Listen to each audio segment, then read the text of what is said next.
I'm a paramedic firefighter. I'm also a photographer. Back in 2001, I had a photography studio. Earlier in the day, photographing a family, and they had some wild kids, and they knocked over one of my lights. My kids were in the projector room that has a projector theater, and the projector, we were watching a movie in there. Well, I got kind of bored watching the kids show and decided I'd go out and try to work on this light and pulling it apart. And I've got like the 3 metal prongs that are inside like a back of a computer, and it's got the black plug that plugs in, and then it's got this housing and all these wires. So I'm messing with that, and I got this feeling like I was going to get electrocuted. Right? I had 4 different lights plugged into, the outlets, and I unplugged one. In my brilliance, I decided to use my teeth as pliers. And so I put the cord in my mouth, and the electricity, the 3 metal prongs touched my tongue, and the electricity went straight into my brain. I could not move a muscle. I mean, pretty strong guy, and I'm sitting here trying to pull on this, and I couldn't even budge it. I couldn't move at all. I was just locked up. So I was completely frozen, could not move. And I was not really worried, because I had had so many times that I should have died. And we talked a little bit about that on the phone earlier. All these times that I should have died, and I was miraculously saved. So I kind of figured that's what was going to happen, that somehow I would be miraculously saved, like I'm always saved, And so it's going on, and I'm trying to move my eyes to see if somebody could see me, or hopefully the circuit breaker is going to pop or something. And none of that happens, and it just keeps going. And then I could see black smoke billowing out of my mouth. I remember where I said I couldn't move at all. And I remember looking up into the light, and I could see this light streaming down from above. And even though I couldn't move, so it was my spirit that kind of looked up, and I saw the light, and it was the most beautiful light I'd ever seen. It's so hard to describe, but it was like streaming down from the ceiling. And I remember going into the light and traveling, and as far as I could see, and I was the only one there. But I knew where I was going. I'm like, oh my gosh, I'm dead. And I'm so excited. I'm like, I am going to go home to Father. That's what I thought in my head. I'm going home to Father. And I was just filled like a little kid Christmas morning with anticipation. Could not wait. So excited. And then up above me in the white room, I saw this being like way up high, and it kind of came down and stood in front of me. And it was a being of light, in the shape of a person.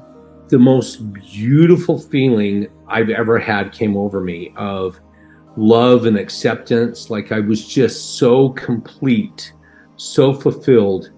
It's so hard to put into words. I mean, I've done a lot of exciting things, fun things in my life, traveled the world, scuba dive with sharks, run into burning buildings when everybody else is running out, skydive, race motorcycles, all these exciting, fun things. And if you take everything and put it together that I've ever done in my life, it's not a millionth of what it feels like to be with God. It was so amazing and just so healing and beautiful. And God shows me my life like it's flat going in front of my eyes, and I'm seeing all these things that I've done, bad things done to me, good things happening, just the whole thing. And the curious thing was, I grew up in a very religious home, very judgmental too. And I always thought of myself as a bad person because I wasn't perfect. I almost hated myself. Never thought I could be able to go to heaven or be with God because I was such a sinner, I thought. When everything that God showed me, that even bad things that I thought were bad that I'd done, I felt nothing but love and pride from the Lord. Like, did you see what you learned there? Wasn't that beautiful? Like everything was this beautiful lesson for me to learn about me. There was no judgment. And even the bad things other people did to me, God says, do you want to come home with me or do you want to go back to them? And he did this with his hand. And the floor we were standing on was pure white. and then it starts going foggy and then clear, and then we're standing in the air about 20 feet above my kids in the theater room. So like there's no ceiling. I can see right down onto the kids, and they're playing in the theater room, and they're like making little shadow puppets in the projector beam. And my heart just sunk, and I knew that my kids needed me, and I was like, oh my gosh, like I've got to go back to them. And it was the hardest decision that I had ever had to make. And like it was so traumatic to come back to the people that I love the most in this world. So hard to decide to come back and be with them and leave God. Like it just was so hard to leave. But I chose to, and God said, okay, I will see you again. And I thought I was going to get like a high five or a pat on the butt. So go get him, Tiger, get back in the football game, you know? No, it was like getting hit by a truck. So instantly I'm back in my body, right? And electricity hits me so hard, and it was all pain again. And I'm like, why would God send me back to my body and not get me off the electricity? And I heard God's voice, and he said, oh, did you ask for help? Just like that. And I was like, I kind of missed that part. And I said, dear God, please help. And as soon as I said that, the cord moved like somebody was pulling on it, because I'm still sitting here doing this thing, you know, and like the cord moved. I was, holy crap. And so I start pulling with all my strength. And the interesting thing was, I could be the strongest guy in the world, and I'm not going to be able to overcome my muscles in pulling it out. But God made up the impossible part. But he still made me give every bit of effort that I could. And then he still wants us to do our best, do the best that we can. And I think that was my metaphor in this whole thing. So the cord pops out of my mouth and everything goes black. It was like my vision went, shoot. So I don't know if the electricity was keeping me awake, but basically because my heart had been frozen, every muscle in my body had been frozen. I had not had, like, I wasn't alive, you know, for 6 minutes. So I hit the ground and crash, and my 12-year-old comes running out of the other room, hears me fall down, comes over, starts shaking me, rolls me over, and shaking me, Dad, Dad. And all of a sudden I opened up my eyes and opened up my mouth, and black smoke's coming out of it. And he went, oh my gosh. And he went and he grabbed the phone, he called 911, and they took me up to the hospital, and they wheeled me into the ER, and the doctor comes in, he looks at my mouth, and I had charcoaled a hole through my tongue the size of a quarter. I still got a nice little scar out of it. It had melted the fillings of my teeth. It got so hot in there. Fillings had all turned shiny again, and one of them had exploded. The doctor said, I'm not worried about your tongue. I'm not worried about your teeth. What I am worried about, he said, 110 cooks you from the inside out, where 220 will blow off body parts and burn you externally. He said, I'm worried about every one of your organs being cooked. You could still die tonight. You could go into multi-organ failure tonight, and every one of your organs could shut down because of damage. So he said, we're going to keep you overnight. We're going to monitor you. We're worried your airway is going to swell shut, so we're going to intubate you and put you out. Next thing I know, this morning, I wake up, tubes out of my throat, nurse is taking my IV out. The doctor comes in, and he says, well, I've discharged you from the hospital. You can go home. He said, I didn't believe the results of your tests, so I had him run it again, and they still came back with 0 enzymes in your blood. He says, that's impossible given the amount of damage in your mouth. He said, like when your heart gets damaged, it goes off troponin. He says, we'll be able to tell by the enzyme test which ones. And he says, you had 0 enzymes in your blood. You have no damage outside of your mouth. He said, I even went down the 3rd time and made sure they did the test right. And he says, it still came back with 0.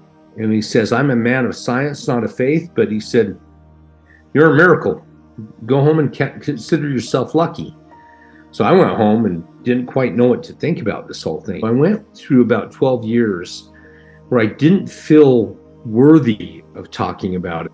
To talk about God, you have to be a good religious person, like a priest or, and Mormon, you'd be a bishop or whatever, and I felt like, no, I probably do all these things that are sins, and I didn't ever feel worthy to talk about God. I got divorced, got remarried about 3 or 4 years later. Life goes on, and I had this experience. I was going through my second divorce 12 years after my near death experience. And I'm going through a divorce, and my world had just fallen apart. Like, I'd lost this business that was worth millions, and my wife's leaving me, and my world just fell apart. And I started to pray to God. I was up, it was New Year's Day on 2013, and I was up at a place called Lava Hot Springs up in Idaho. God, just take me. I am done. I don't want to be here anymore. Please, please just take me home. I made a mistake coming back. I don't want to be here. I don't want to take my own life, but, drop a meteor on me, give me a heart attack, an aneurysm. I don't care what, just I'm done. I am so done with this life. I heard God's voice for the first time since he said to me, "Oh, did you ask for help?"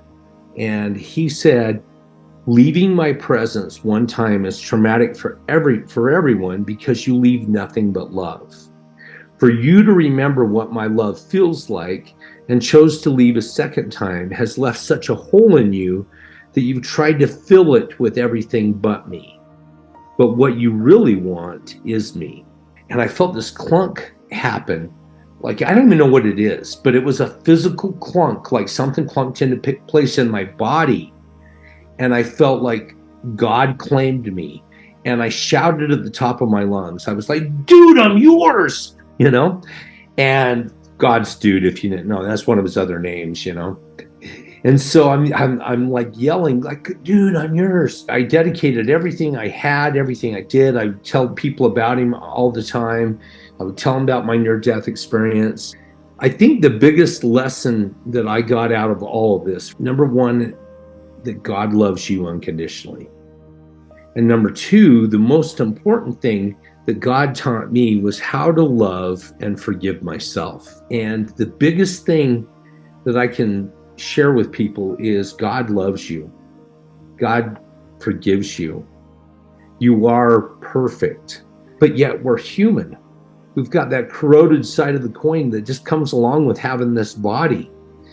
And we have to learn how to love and forgive that side so that we can nurture that light side, that we can separate the light from the darkness.